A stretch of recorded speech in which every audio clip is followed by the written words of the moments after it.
Bienvenidos a una nueva emisión de A Solas. Hoy vamos a tener la gran oportunidad de conversar con Sergei Andriaca, uno de los pintores rusos más reconocidos de nuestros días. Sergei Andriaca es uno de los líderes de la pintura contemporánea en acuarela.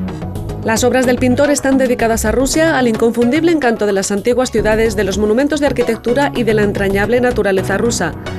Nació el 14 de julio de 1958 en Moscú.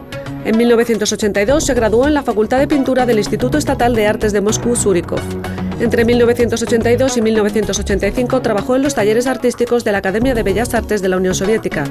Desde 1979 es profesor de pintura. En 2005 fue galardonado con el título honorífico Pintor Nacional de la Federación de Rusia. Desde el año 2007 es miembro de número de la Academia de Bellas Artes de Rusia.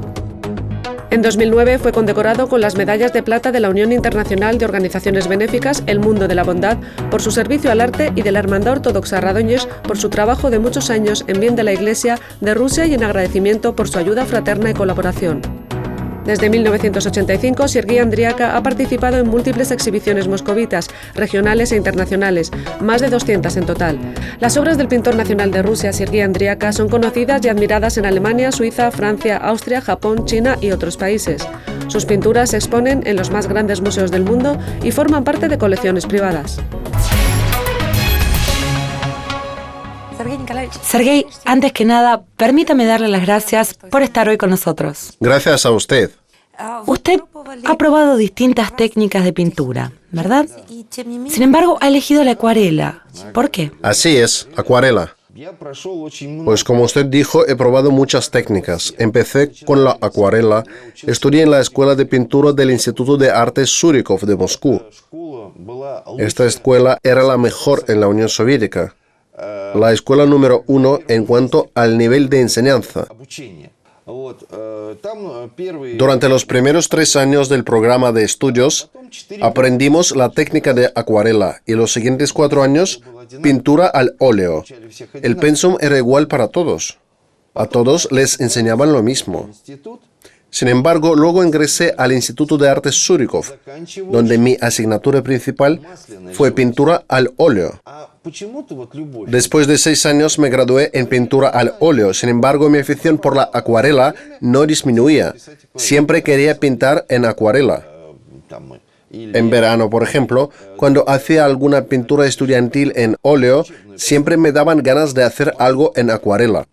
Los profesores, los pedagogos, no lo necesitaban y me decían: déjalo, no hace falta. Trabaja conforme al plan de estudios. Lo mismo con mi trabajo de fin de carrera. Para un gran cuadro temático al óleo hice bocetos en acuarela. Después, al terminar mis estudios en el instituto, trabajé 3 años en talleres artísticos de la Academia de Bellas Artes, una especie de estudios de posgrado. Allá tampoco a nadie le interesaba la acuarela, me decían que no lo necesitaba para nada. Y luego, de pronto, sucedió, de hecho, no sé por qué, solo sabía pintar al natural. No podía trabajar de memoria sin el natural. Era difícil para mí. ¿Con acuarela? Sí, con acuarela. El óleo, la aguada, el temple, lo que sea, me resultaban, pero la acuarela no, porque la acuarela es una técnica muy difícil que requiere mucha disciplina. Hoy en día, puedo decir que antes de tomar el pincel en la mano hay que mirar el papel blanco, la tela blanca. Sobre todo si es grande, primero ver el trabajo terminado y solo después empezar a pintar.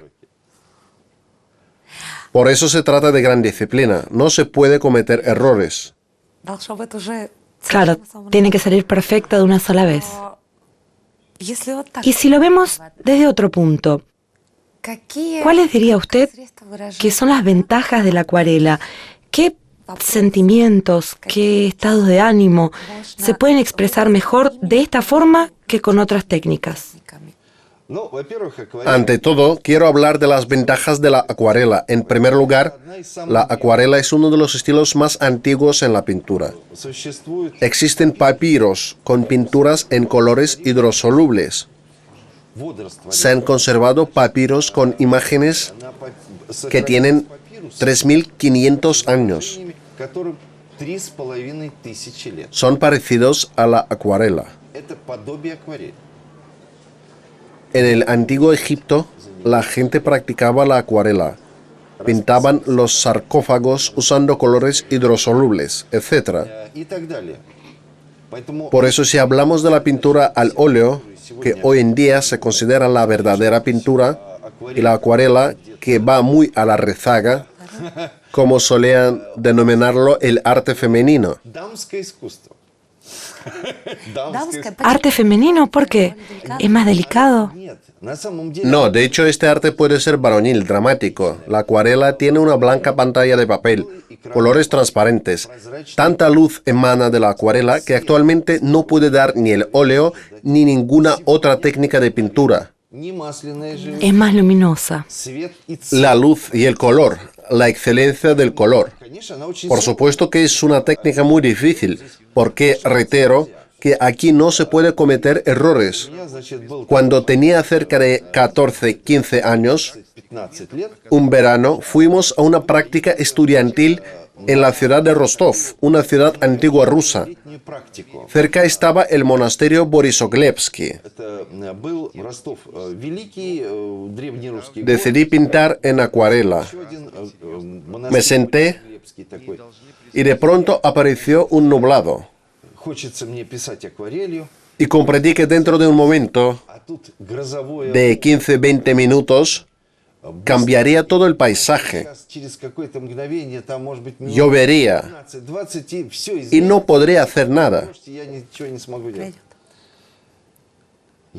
Pensé que si iba a pintarlo todo primero con lápiz, eso llevaría tiempo. Y entonces decidí pintarlo del natural por primera vez sin lápiz. Poco a poco me di cuenta de que sin lápiz la acuarela sale mejor.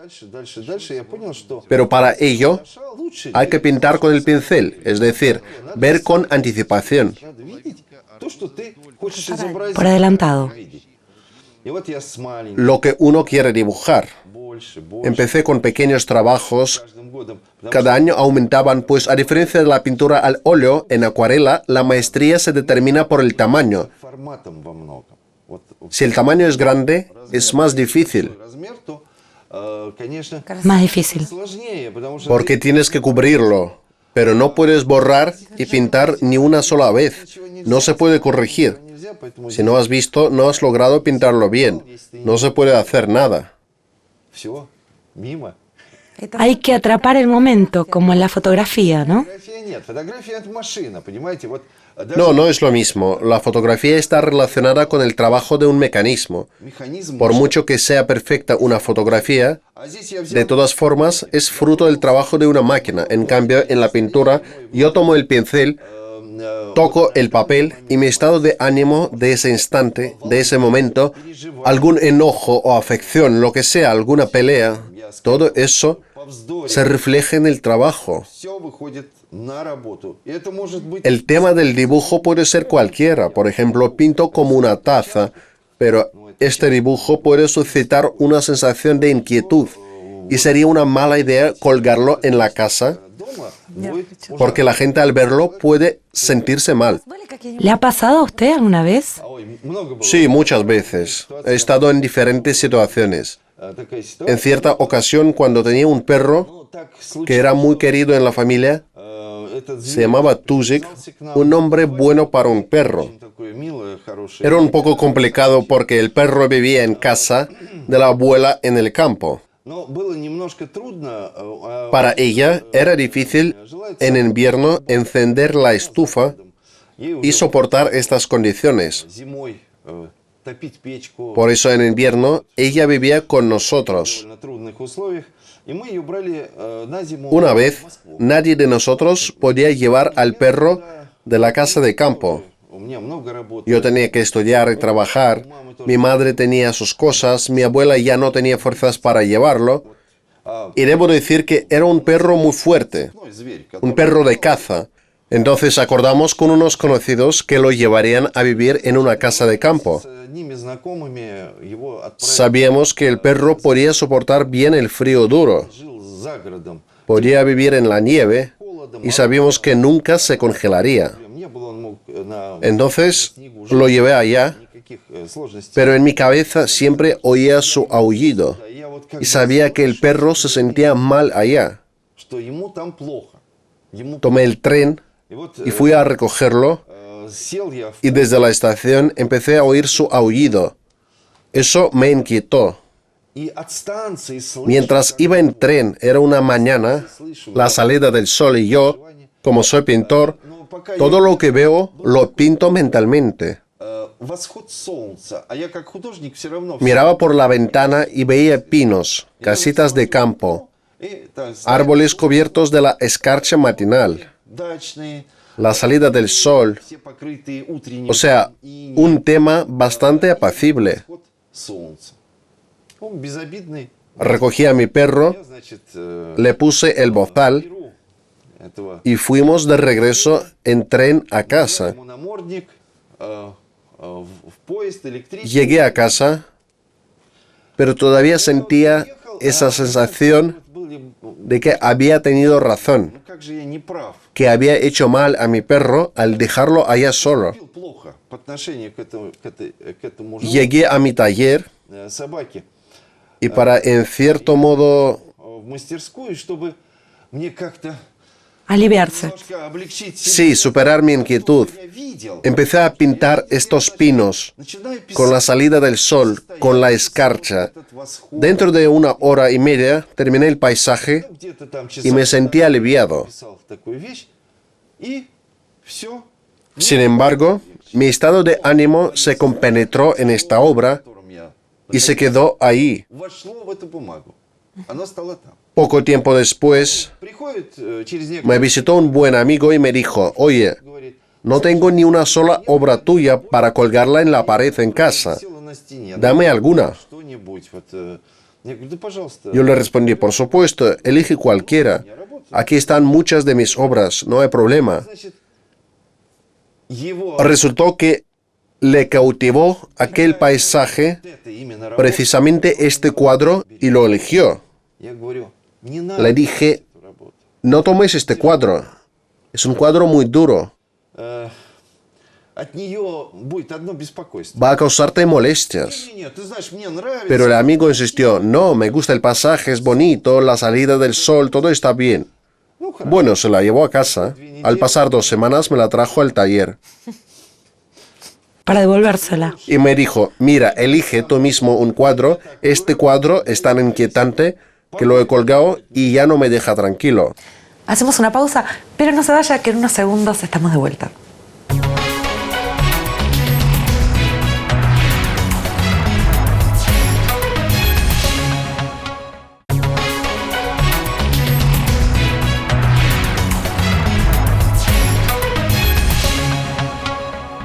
Seguimos hablando del arte con Sergei Andriaca aquí en A Solas. Viéndolo desde ese punto, resulta ser que el pintor tiene una gran responsabilidad, ¿no?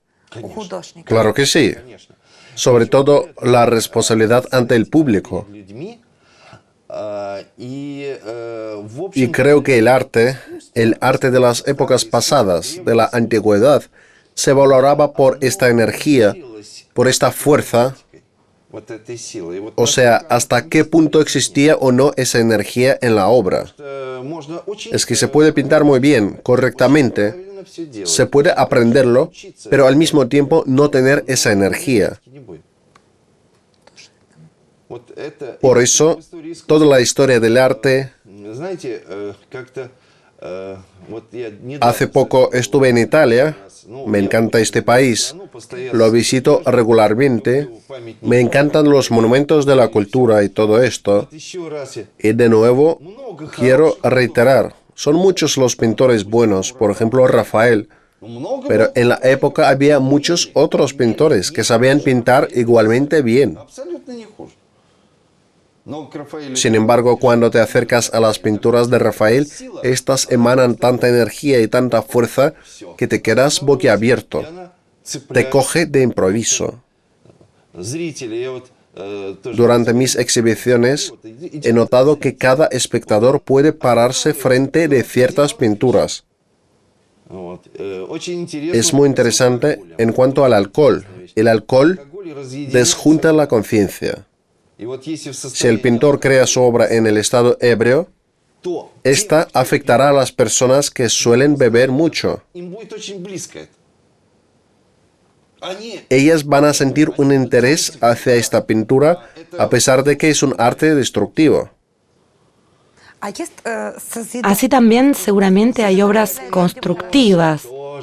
Claro que sí. Por eso el pintor tiene que tratar de estar en estado de balance espiritual y de armonía. Y usted mismo, como pintor, ¿qué quiere transmitir a través de sus obras? ¿Cuál es el mensaje? ¿Qué le gustaría hacerle llegar a la gente que mira sus pinturas? Por supuesto que energía positiva. La energía de la luz, del color, de la bondad. Que la persona reciba energía positiva.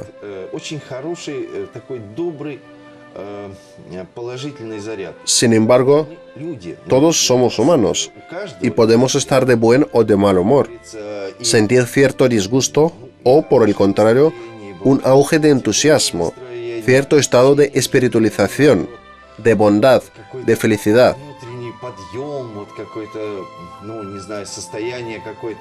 Hay diferentes situaciones. Cambia. Cada persona experimenta todos estos sentimientos. Ahora, ¿cuál cree usted que es el sentido de transmitir emociones negativas? Tristeza, preocupaciones.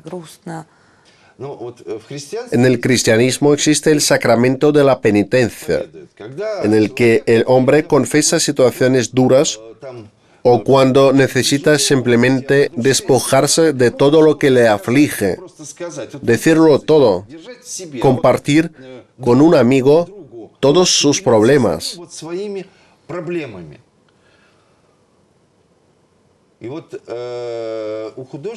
Para el pintor, este amigo son sus pinturas.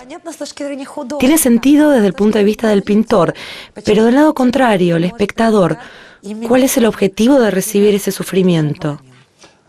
Porque el espectador puede estar dispuesto para enfrentar este sufrimiento, para compartirlo o sentirlo. Por eso, hoy en día, cuando contemplo obras de los maestros del pasado, no me intereso mucho por la biografía del pintor, y según sus cuadros, puedo conocer mucho de su vida, de su mundo interior, de su energía. Existe el arte absolutamente negro, destructivo. Eso es horrible. Existen pintores, grandes pintores, que gozan de renombre, pero su energía es energía negativa que espanta. Si nos detenemos a analizar las tendencias que existen hoy en nuestro país, ¿qué tipo de arte cree usted que predomina? Sabe, no tengo aquí una balanza para pesarlo, pero hay muchas obras negativas. Hoy en día, una de las nociones más importantes, lo bueno y lo malo, está perdida. Cada persona tiene su propia verdad. Así es la sociedad, la comunidad de personas. La cultura refleja la sociedad como un espejo, y por eso si en nuestra vida hay deformaciones, se reflejan en el arte. Ahora, estos criterios no existen. ¿Por qué el arte del pasado es en general más bondadoso? Porque se basa en tradiciones. Usted es un pintor muy renombrado, no solo en Rusia, sino que en todo el mundo. ¿Qué es lo que, en su opinión, atrae a la gente de distintos países de su pintura? Sabe usted, los países son diferentes, es obvio, pero lo principal que atrae a la gente hoy en día es el tradicionalismo. Actualmente la gente está harta de cubos, cuadrados, instalaciones, etc. Por ejemplo, en Alemania, en los tiempos de Hitler, el arte se parecía al nuestro en los tiempos de Stalin. El arte elogiaba el deporte, etc. Pero era un arte realista y tradicional.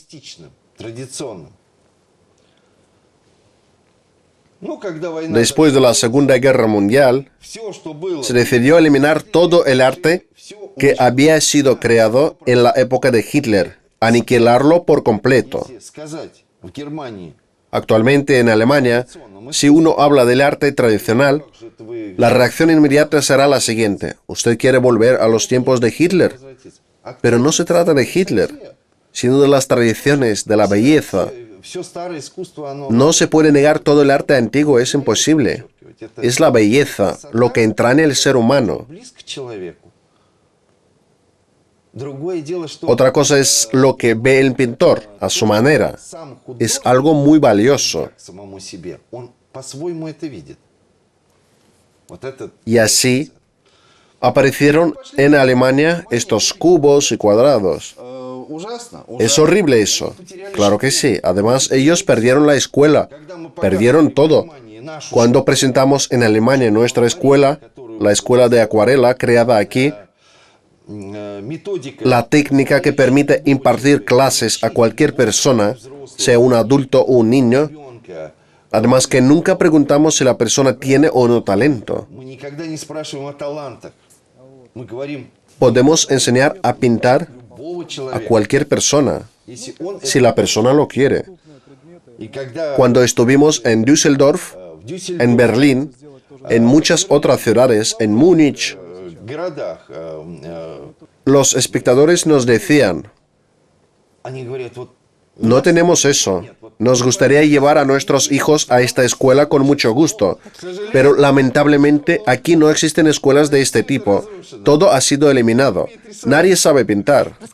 Un poco más sobre su escuela de acuarela. ¿Cómo combina usted la actividad creativa con la pedagógica? Una buena educación en el ámbito de la cultura. El código de un hombre culto incluye en primer lugar la música, las bellas artes, conocimientos adicionales de una lengua extranjera, conocimiento de la historia de su país, la literatura. Es un mínimo que debe poseer cualquier persona. Otra cosa es que, por ejemplo, si uno es un matemático talentoso, puede profundizar sus conocimientos en el ámbito de las matemáticas, pero la base cultural es lo más trascendente. Lo que me impresionó en China, como me contaron mis colegas, en la universidad pedagógica hay 2 asignaturas principales obligatorias que son música y bellas artes. Cuando a los chinos les preguntaron por qué, ellos dijeron: el hombre debe ver, oír y comprender. Eso explica todo. Las demás cosas se añaden después, porque en primer lugar, estas disciplinas desarrollan a la persona espiritualmente. Hay que aprender a percibir la belleza, porque no es fácil notarla de inmediato. Nuestra vida actual es así, nos apresuramos, hacemos cosas sin parar, vivimos en la era de computadores, de tecnologías. De hecho, al hombre contemporáneo le falta la contemplación, la interrupción, el momento en el que puede pararse y empezar a percibir este mundo. El hombre posee un gran don, el de la percepción, por lo menos cuando envejece. Saben, a nuestra escuela llegan personas entradas en años que quieren aprender a pintar, no para convertirse en grandes pintores, sino para descubrir para sí mismos la belleza que les rodea. Creo que usted ha compartido con nosotros un consejo muy, pero muy valioso. Supongo que después de escuchar sus palabras, a nuestros televidentes les han dado ganas de probar, de descubrir, de mirar con otros ojos la belleza que tienen a su alrededor. Muchísimas gracias por eso y por la magia de sus palabras. Gracias por la oportunidad de compartir con usted y con los televidentes mis pensamientos. Creo que si la gente presta más atención al arte en general y no solamente a la pintura, mejorará. Les recuerdo que este ha sido Sergei Andriaca, uno de los pintores más reconocidos aquí en Rusia y además indudablemente una gran persona. Nos despedimos, hasta la próxima.